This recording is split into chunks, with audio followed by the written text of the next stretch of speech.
line, the baker there.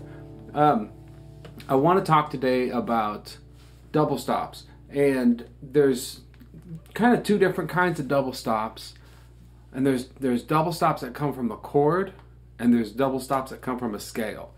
Okay, so any chord, two adjacent strings. Here's a D chord. Two adjacent strings are a double stop. So I got three different double stops right there in just a simple D chord. Okay, double stops from a scale, they kind of go up like this, and we could talk about that another day. And that's kind of like what we hear in, oh, something like, you know, Brown Eyed Girl, that's like.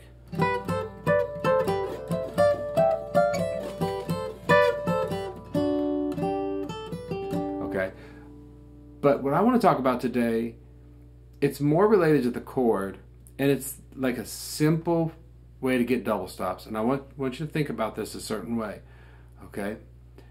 And it's when you hold this small chord, and I'm going to do D right now. I could do it like this, but I'm going to do it like this, okay? Second, we got a finger here, got a finger here.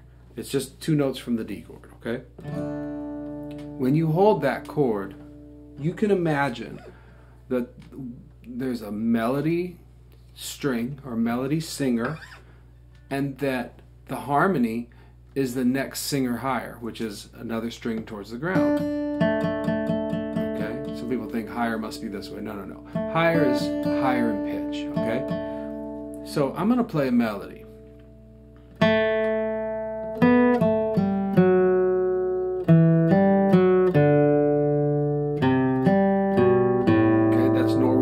By the Beatles. Now here's my little D chord. All I'm gonna do is play one string too far and try to keep coming back to this whenever I can.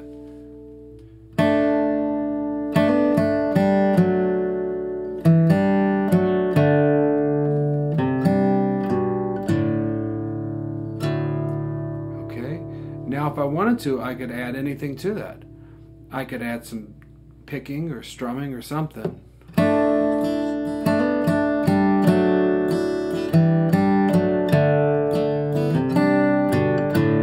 Here's picking.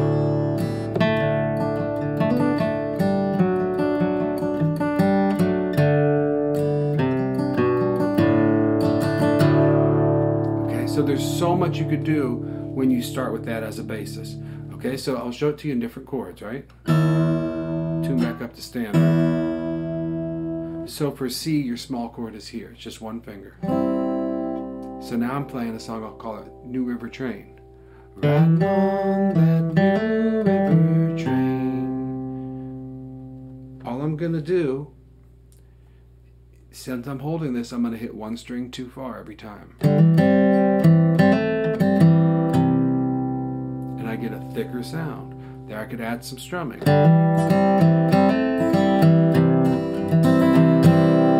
I could add cross picking.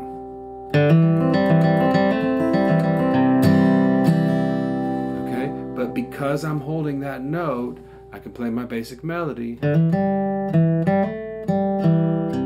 Okay, other chords, G is just one finger. A lot of times you don't need it because these three notes are G.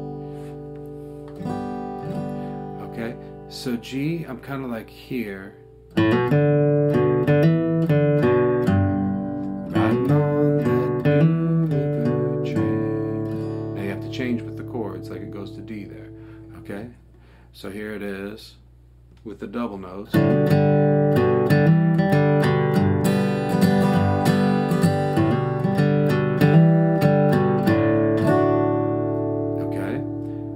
I could do the same thing. I added strumming there. I could add cross picking.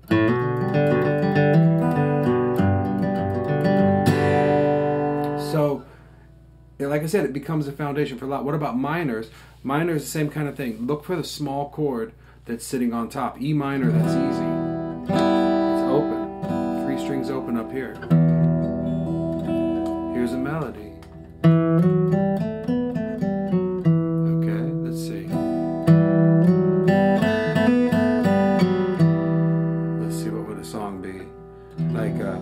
Well, I am a poor wayfaring stranger. I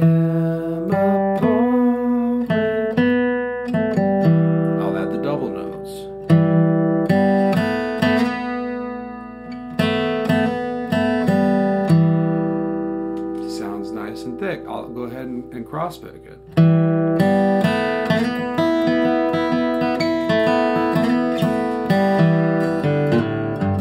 Add a little lick at the end there. So that's the lesson right there. Figure out what the small chord is on top. And here's mine. So there's C. Here's D for me. Here's G. Here is E minor, was just that.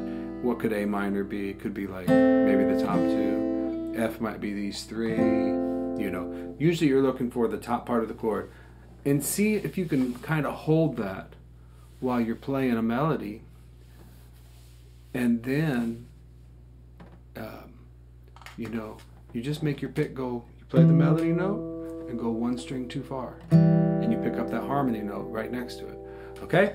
Hey, I teach lessons and classes on this stuff. I've got some bluegrass classes coming up next month. And check them out at andyslessons.com. I'm going to finish up here with kind of an improvised take on Poor Wayfaring Stranger.